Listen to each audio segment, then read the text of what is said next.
Squid fishing has come of age, and I'm one of the first to admit that I think it's going to be the next big thing in fishing in this country. And it's in no doubt thanks to guys like the Yamashita crew here, which we've got today, and they're going to take us out on Flinders Pier, the bottom end of Western Port, and show us that there's a lot more to squid fishing than just tossing out any old jig. There's different shapes, sizes, colours, everything in jigs has a specific purpose, and I'm sure these guys are going to give us all a real lesson on how to get the good old calamari. Let's go do it.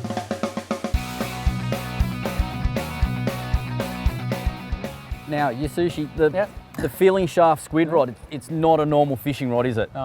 What makes it ideal for squid fishing? This feeding shaft is designed for using small jigs. Okay. This soft tip makes you feel a very sensitive strike of the squid. Yes, okay. Does it also help with the action of the jig? Yes.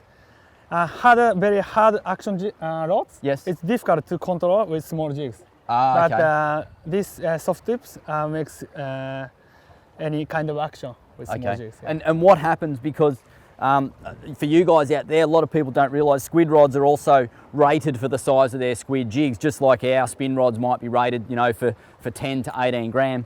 These go on squid jig size, and this one's for a maximum 2.7 size squid jig. What happens if you use a 3.5 on it? 3.5 is fine. It can still handle it? Yeah. Okay. Still handy. But 3.5 or 4, a bit heavier, I think. Yeah, you go to a heavier rod. And so we have 3 kind of sizes. Yes. So this is a middle model. Yep. If you use 3.5, you can choose the longer one, which is a bit heavier than this. Okay. And does that, obviously the length helps with casting and everything as well? Yeah, sure. Okay, beautiful.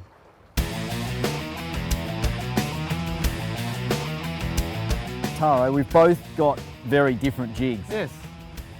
Why is this one different to this one? Yes, so A has 2 types. Yes. 2 types. So one is action is side to side. Zigzag. Yeah. Yes. Zigzag. And the other type is this one is vertical. Vertical jump, high jump type. Yep. Yes. A has 2 types. Okay. Different shape. This one's very fat. Yes. In here. Yes. And this one's skinny. Yes. So and that gives them the action. Yes. Now when we're using these, obviously we work them differently. Yes. So how do you do that one? For example, this one. Yep. This type is so. Yes. Okay. Yes. Is this doesn't sink too fast, or? Yes. But sinking speed is the same. Yes. Yes. But this type, your choice A is high jump. Yeah. Yes. Okay. Yes. Okay. So Taro's one's gonna do this through the water. Yes. My one's gonna do this through the water. Yes. So and that's how you retrieve that one. Like this. Yeah, beautiful. Yeah. Side to side. You can see the jig zigzagging back and forth, and this one here, it's just a. Yes. So, okay. It's like that. Like that. Like Beautiful. That. Yes. Very specific jigs do different things, and like I said, years ago we all thought they were the same, and they just all went through the water, and the retrieve's very aggressive too. It's like years ago we used to go like this, just very, very slowly, but this new retrieve you're getting the action. Yes. So action is very active. Yes. Yep. So okay. You see, like this. That's it. Beautiful. And you'll see Taro keeps pointing the rod back down because we've got a breeze coming in today from the southeast.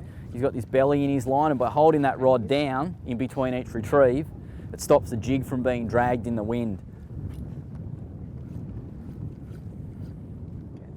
Doesn't matter if you're in a boat or land-based on a pier or wharf such as this, squid love cover, and cover to them is weed and rock and stuff like that. It also provides a good area for them to be hunting because the bait fish and the shrimp and stuff get in all that weed, and that's the food that they eat. When you come onto a pier or even in the boat, you want to look for these dark and light patches. Basically, in the southern parts of the country, it's the ground we fish for our King George whiting. And if you look out here, you've got nice heavy weed cover, and you can see that just by all the dark ground. But then in between that, there's some very, very big sand patches. A really good tip is to try and get your squid jigs close to the edge of those sand patches, because the squid will sit on the edge of them and it gives them a very clear view of any bait fish or anything that comes over them. The other thing that's well worth taking note of is squid are very susceptible to tides, just like any fish. The top of a high tide is always very, very good. And quite often you'll see guys on the pier, and they might be up the end of the pier, you know, midway through the tide, and they'll get a couple of squid, and then on the high tide, the very last of the run in, they might not be catching them, but the guys down at the base of the pier might be doing very well. So it pays to be a bit mobile, and that's why we like to fish with these jigs and the spin gear, because you can keep moving, and a really good way to do it is keep working your way in shallower. Even if it's in daylight, if you've got a high tide, well worth getting right in along the edge of that weed where it meets the sand. Might only be 2 or 3 foot deep, but the big squid do get in there to hunt. It's funny, just before Rob turned the camera on, we were looking at his watch and the time's 1:30. Tide changes at 2:30, and I said to him, mate, it'll happen from now on, you'd expect. And no sooner had I said that than there was a big puff of black ink down in the water and my jig got eaten. And I'm just gonna lift this guy. He's not a monster, but he's still a nice squid. Look at that. Happy to catch them any day. Great bait, awesome eating. And one thing you'll notice is I'm fishing a pretty big jig here. That's a 3.5 Yamashita, and I love big jigs. I love big jigs because they catch big squid. And in places like this, the other bonus, it gives you a lot of casting distance. I'm getting an extra, 30 feet further with this than what I would with a 2.5. So I'm just effectively covering more water. I love the big jigs. That's a 3.5 there in the red prawn pattern. Absolutely dynamite. It kicks out a lot of light on days like this. Very, very visible to the squid. Like I said, he's no monster, but it's a start. It doesn't matter how big or small they all taste great.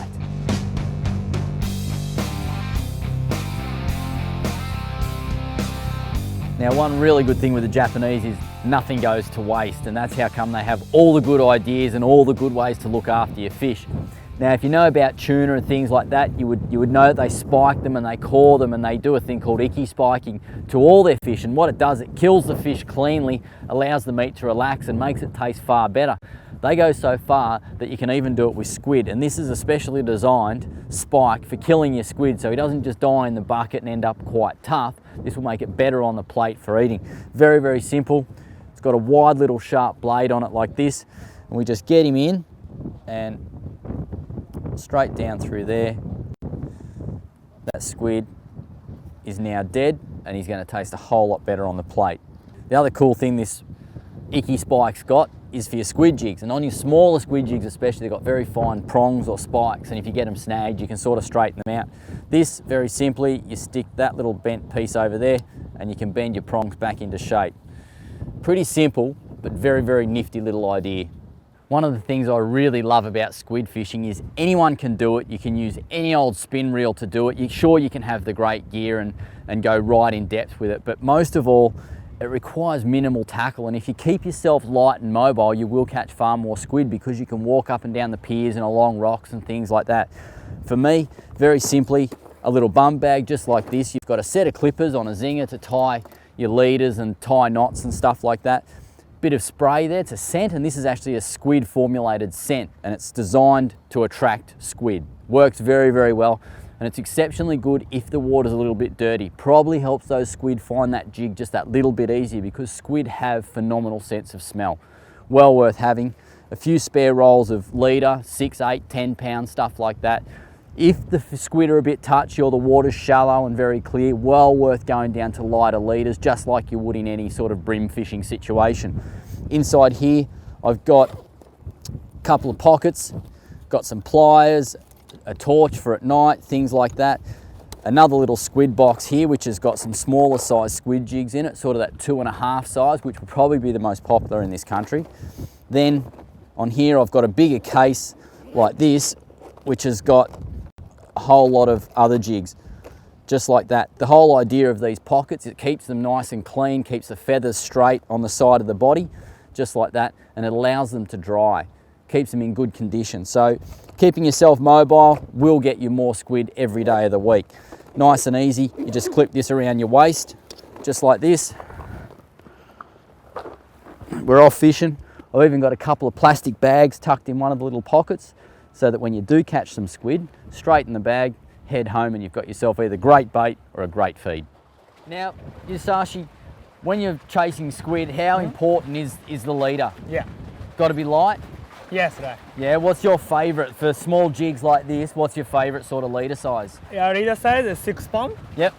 And if you use 3.5 eggy, yes, it's 8 pound. Okay. Yeah, and with fluorocarbon. Yep. So it's strong for logs and seaweed. Sure. Yeah. Sure. And with these new jigs, yeah, why did you go away from the cloth finish and go to a shiny? Because it's a bit shiny under the sun. Just to catch the light? Yeah, yes, catch the light, and there is a laser seat inside. Yep. So this reflection attracts squid. Okay. And at the bottom, a bit glow. Okay, yep. So you can use the nighttime also. Sure. Very good for nighttime? Yeah. Beautiful. And with the braid, what sort of braid? Very light or? It's also thin, very thin. Yep. The size and 8 pound. Yep. The Dyneema line. Sure. Yeah. Sure. Beautiful. Nice and light, just like any sort of finesse fishing. The wind's beating us here at the moment, so I think we've got to run away and have a bit of lunch. What do you reckon? Yeah. Let's do it.